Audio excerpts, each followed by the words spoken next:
All right, we're taking a look at yet another new product. This one's from Gigabyte, specifically their Aorus team. It's the Aorus AD27QD.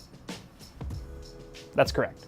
So consider this sort of a first look video. No, actually it's like a second look video, because technically the first time I checked this monitor out was at CES in January, which was like a month ago. Man, time's flying. And I was really impressed by it. My first impressions were super positive, and I was like, send me one. I want to take a closer look at it. So this video is not sponsored. I can talk all the crap I want on this thing. I'm not getting paid a cent. They just sent me a unit, and I'm giving you my first impressions, second impressions, whatever. So on the surface, this is sort of your typical high-end gaming panel at $599 US.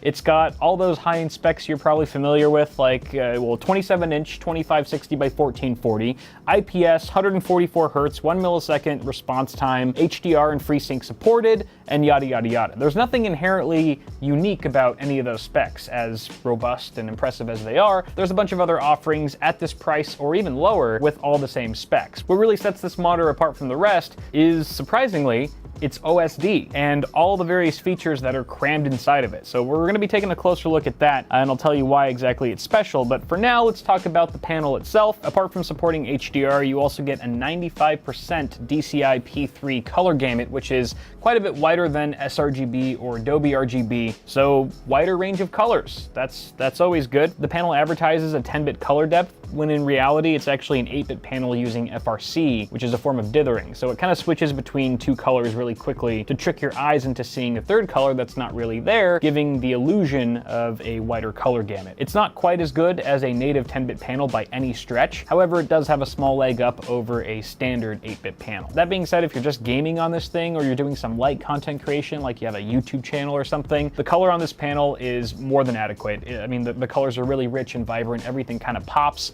without being oversaturated. However, if you're looking to do more professional work and serious hardcore color grading, I would probably upgrade to a native 10-bit panel at the very least. The screen itself is pretty matte. It's relatively anti-glare, which is great, especially if you're gaming during the day and you've got like a window behind you or something like that. The bezels are super thin on 3 sides. You've also got a nice looking chin with some light Aorus branding and a power LED at the bottom, which is white. Tucked away beneath that is a joystick for navigating the built-in OSD, which, as we'll see in a moment, is almost completely useless. Behind the panel, you'll see a bunch of RGB lighting that's on the display itself, as well as the very nice stand.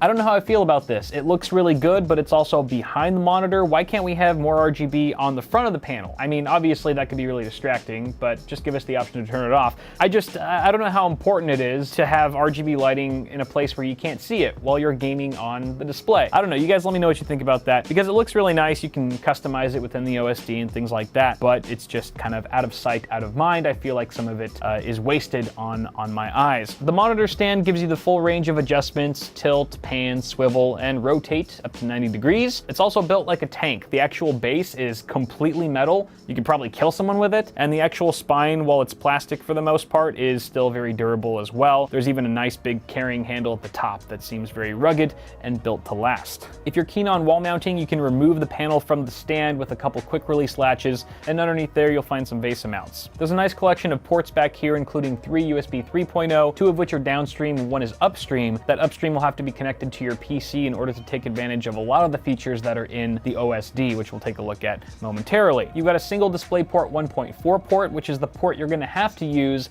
if you want to take advantage of FreeSync with a GeForce 10 series card or newer, as it's not going to translate over HDMI 2.0 like it will with an AMD card. You've also got a pair of HDMI 2.0 ports, mic and headphone jacks, a Kensington lock, and an AC power plug with an internal power brick, so you don't have to deal or fuss around with an external power brick. So I think from a hardware perspective, the Aorus team has definitely put together a high quality and attractive monitor that's definitely on par in terms of the looks and feels department with other panels in its price range, and even some that are a bit more expensive than it. But that's just the hardware side. Let's talk about software with that OSD. Now, remember before when I said that the little joystick here with the built-in OSD was virtually useless? That's because available for download with this panel is the OSD Sidekick application. It's basically just a piece of software that runs on on your Windows desktop, functions like a regular program, but it allows you to control every single feature that this panel offers with a keyboard and mouse. This is kind of the equivalent, or at least it brings me back to when motherboard manufacturers started going with their full keyboard and mouse supported UEFIs. When before we just kind of had a more basic BIOS,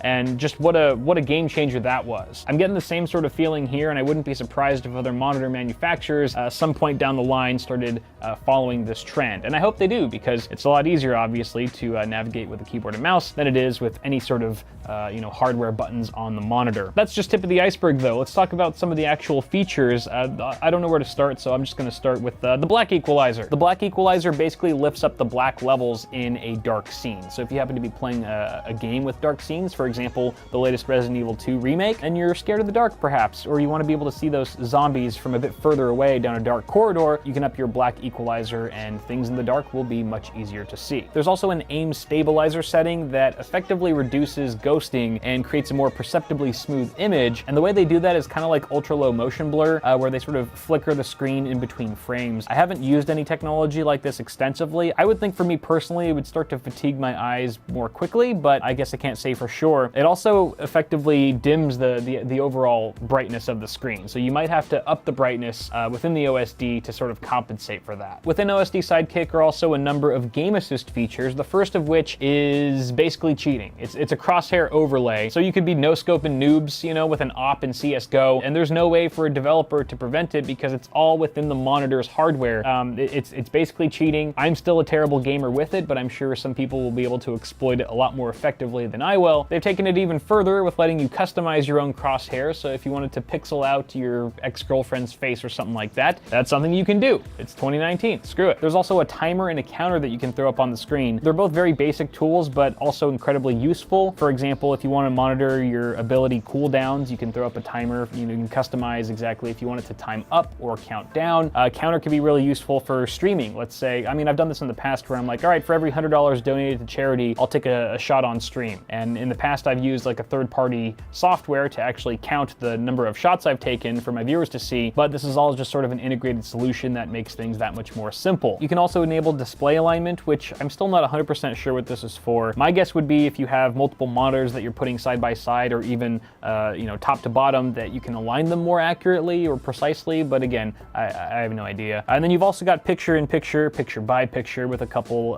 different settings there. Dashboard. You have a dashboard that's kind of similar to MSI Afterburner's OSD, where it can give you a bunch of different system diagnostics like your GPU, CPU temperatures, frequencies, your frame rate. Although the FPS counter was either spitting out the incorrect values, they were like extremely high, or it wasn't working at all, so hopefully they'll fix that in a future patch. And it's worth noting you can move this in any corner of the screen along with the counter and the timer and things like that. Naturally, these are all hotkeyable functions as well, so there's a hotkey tab that lets you pretty much bind almost any function that the Sidekick features. The last feature here is ANC, or active noise canceling, which Gigabyte actually demoed for me at their suite. I got to try it out firsthand, and it worked really well. I was very impressed, actually. The way the demo worked was they had two systems. I was gaming on one, and they had a rep gaming on the other who was supposed to represent sort of your typical scumbag gamer in a public server. He was mashing his keyboard really loudly with Cherry MX Blue switches. He was blaring music on his speakers while talking into his headset mic. And with ANC enabled on his system, I could only hear his voice, which was pretty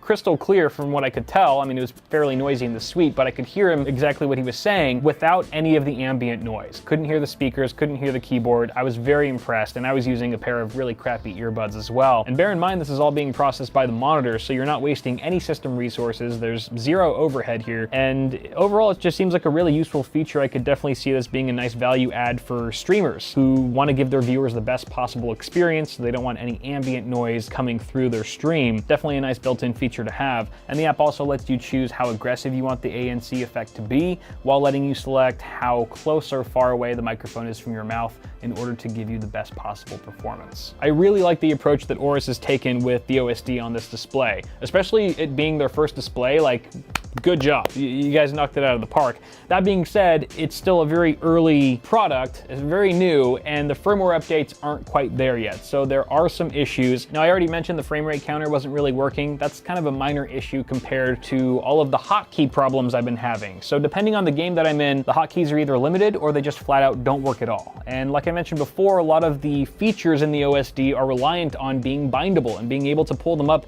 at a moment's notice. There's no point in alt-tabbing out of your game just to enable a setting and then alt-tabbing back in. No one's going to do that. So hopefully with a future update, I know Gigabyte said that they're currently working on a new firmware that's supposed to address all these issues. That'll all be fixed. And at that point, I can give my confident recommendation of this panel. So given its price and its fairly unique feature set, I would say that this monitor doesn't exactly target your everyday typical gamer, but rather a niche type of gamer that, you know, wants a timer and they want a counter and they want the active noise canceling built in. There's a specific type of gamer who has been waiting for this monitor for a long time. And I think for those users, the premium here is going to be well worth it in the long run, assuming that all the various bugs that I just mentioned get ironed out soon. So that's it, guys. Let me know what you think about this thing down in the comments. And also, which of its various features do you see yourself utilizing the most? I'm actually kind of curious what you guys have to say about that. Feel free to toss a like on the video before you go. It helps me a lot. And get subscribed to the channel for more tech stuff coming at you really soon. Have a good one, guys. I will see you all in the next video.